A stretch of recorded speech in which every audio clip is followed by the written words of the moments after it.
Pathaan is a Bollywood espionage action epic that is out in theaters now, and it must be good because I saw it in theaters 3 nights in a row. And I'm glad that I liked it so much because some of you requested that I see this one and review it. I appreciate you guys, and now I can make a great recommendation to anyone watching who, like me, wants to make more of an effort to engage with Indian cinema. And please bear with me because I'm still very early in that journey, but Pathaan is the 4th film in the YRF Spy Universe, the rest of which are included with Prime Video, by the way. I also watched Ekta Tiger and War, but Pathaan follows Pathaan, an exiled RAW agent who must work with ISI agent Rubina to take down Jim, a former RAW agent turned traitor who, after feeling like his country has betrayed him, is hellbent on revenge. Rubina is played by Deepika Padukone, Jim is played by John Abraham, and Pathaan is played by Shah Rukh Khan, and I'm sure a lot of people at the very least know his name.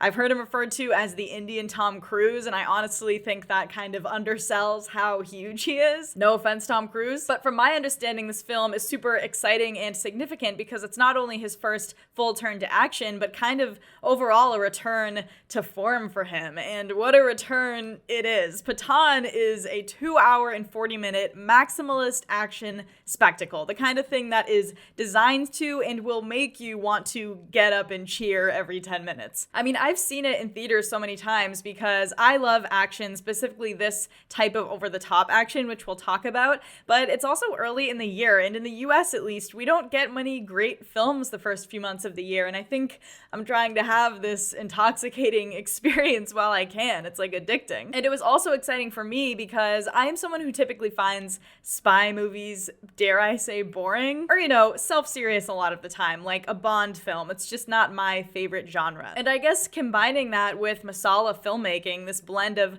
genres that in this case is almost campy, was my antidote for that. Even within the YRF Spy Universe, at least the 3 that I've watched, I found are all very different tonally, like they can appeal to different people. Ekta Tiger is more romantic, War is more rugged, and Pathaan is kind of silly and chic. I laughed my ass off like multiple times during this movie. It is very unserious. It also feels bigger, like they probably had a bigger budget for the sheer scale of what they're doing here. And don't get me wrong, from a plot perspective, this is like your typical action espionage fare. You've got the agent everyone thought was dead. You've got one-liners, the quadruple, quintuple crosses, the musical number in the middle, the safe cracking, the romance, the menacing villain with menacing villain dialogue. There is this interesting through line of it though, where Pathaan and Jim are both trying to assemble these teams of agents where Pathaan is trying to rehabilitate and Jim is out for revenge. And it kind of deals with the gray areas of the motivations for that. So it's got just enough substance to get you invested, just enough cheese to be charming, and it's most of all propelled by this full throttle, high octane action. I'd be surprised if we get better set pieces than this year. Mission Impossible is promising, but I don't know, there's a train sequence in here that might be one of my new favorite set pieces ever, and this action is a lot of the time ridiculous. I mean, it throws the laws of physics to the wind, but it is also often really well choreographed hand-to-hand stuff, great stunts, great physicality from the actors. That train sequence has an incredible long take in it. I also loved a car chase sequence towards the beginning. There's this long chase sequence on like a frozen lake. It has this grand finale where they're using jetpacks. There's no shortage of the kind of shit that, like, if you lean into it, it'll make you giddy. And with a movie this long, with this much, again, like larger than life action spectacle, it is super impressive. Like, props to the director Siddharth Anand for handling all of that. I also love how the actors are showcased, just fully leaning into how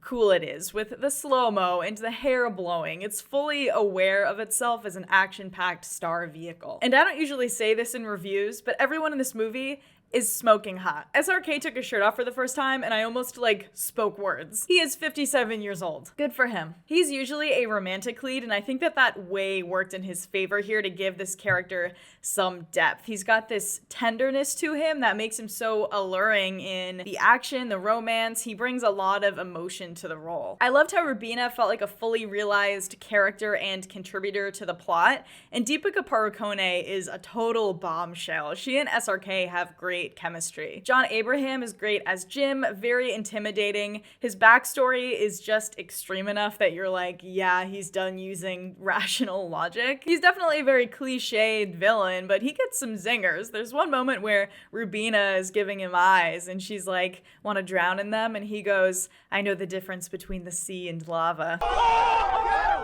So the pure charisma on display here does a lot of heavy lifting to elevate a pretty standard script. The music also plays a huge part here in creating that atmosphere. It feels like its own character. You've got some Spanish music, a Western theme during the train sequence. They even incorporate the sound of ice into the track for that chase sequence. I have Jume Jo Pathaan on repeat. Pathaan's theme is amazing, but Jim's theme will make you want to run through a brick wall. His character introduction is like epic. It felt very Winter Soldier. I think there's a lot of inspiration here from other films from the past, which, if it's done well, is fine, and it is done well here. So I thought the first half, or I guess 2 acts, were exceptional and like nailed all of that. And then towards the end, it gets a bit convoluted, a little more predictable, and kind of bogged down by all the twists and turns that happen after a certain reveal. But I have heard that Indian audiences actually think the opposite, that the back half of the film is better, where American audiences preferred the first half. I also thought the timeline could be a bit confusing because it's connecting this mission from the past to what's happening presently, but as long as you are careful about following the time and location stamps, you'll be fine. Some of the special effects are wonky, which isn't something that's ever really bothered me. There are some logical and visual inconsistencies that are easy to ignore. It's not really like this film is striving to be realistic. I also understand that the politics behind something like this are complicated, which is something I want to acknowledge, but obviously not something that my opinion has any weight for. So if you have any thoughts on it, feel free to share them below.